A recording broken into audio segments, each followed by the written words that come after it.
Going to another country, this was going to be my first time even on a plane. I've never been on a plane before in my whole entire life. So it doesn't exactly hit you until you look at your itinerary and realize it's a week away that you fly out. And when that happens, you're like, wow, this is real.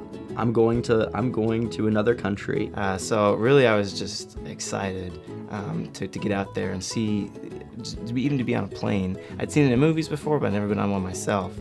And that is the most amazing experience.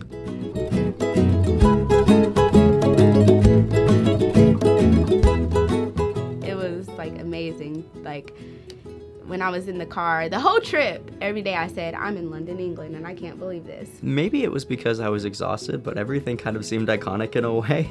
So there was almost a kind of a euphoric sense to being on the train. So even the most mundane things seemed to be amazing. I was too busy like looking out the windows and like, oh my gosh, this is so cool. We're riding on the other side of the road. Because I'm from Cynthiana, so it's a really small town, and so really it's not that diverse at all. And so being able to, even just outside of Lexington, get to experience so many different cultures in those first 5 minutes in this new continent was pretty incredible. I mean, you walk down the street and you hear 5 different languages within just that street, and that was really cool to me.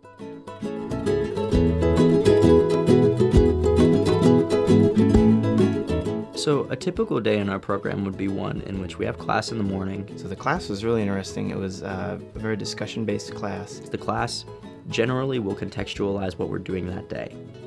So after the class, we'll either go on a tour or we'll go to a tour of a business. I learned all about global communication and how the world interacts with itself and the members in it. And it's really nice to see how the lesson will tie into that tour. And then after that, typically we were just given the rest of the day to do whatever we wanted. While we did tour a lot and go to, the typical things that everyone wants to go to, we also had the opportunity to check out a lot of the markets and do a lot of other things and experience the nightlife and really try to live as though we were native to the area. If you would have thought we were from London by week 2. Getting to learn the tube was the most exhilarating and equally terrifying thing. We were kind of like, I'm ready to go explore this, I'm ready to go explore that.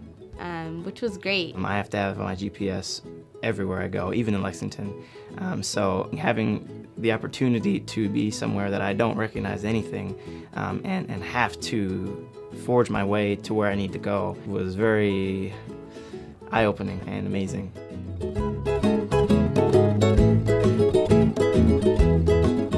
I definitely am grateful that UK has a study abroad program for first-generation students. It would have been very difficult to navigate that myself and to figure out what I needed to do and by when, and then how to prepare, how to pack, how to do my finances, how to budget, things like that. So being able to have them guide us through it was the most important thing as a first-gen student. It's so helpful for first-generation students because I think that we need to give a guide to them and give them access to the things that their parents didn't have. I mean, myself, I think that support was huge because my parents didn't go to college, and they reminded me constantly how jealous they were. First of all, that I was going to college, and second, that I was going to London. And my dad said that when he was younger, he could only dream of something like that.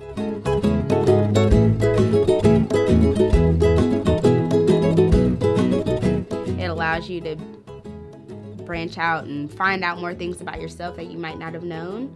And it allows you to kind of want more in life. It's absolutely made me know that I want to travel more in my life. And realizing that there's like so much more in the world out there, and I'm not afraid of it. It really widened my view of how big the world is, and there's so much more that I haven't seen.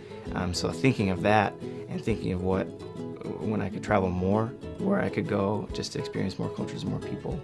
And so in terms of what I found out about myself, it was that I was part of this huge network of people in the world. I wasn't just an American, and I wasn't just a student at UK. I was a citizen of the world.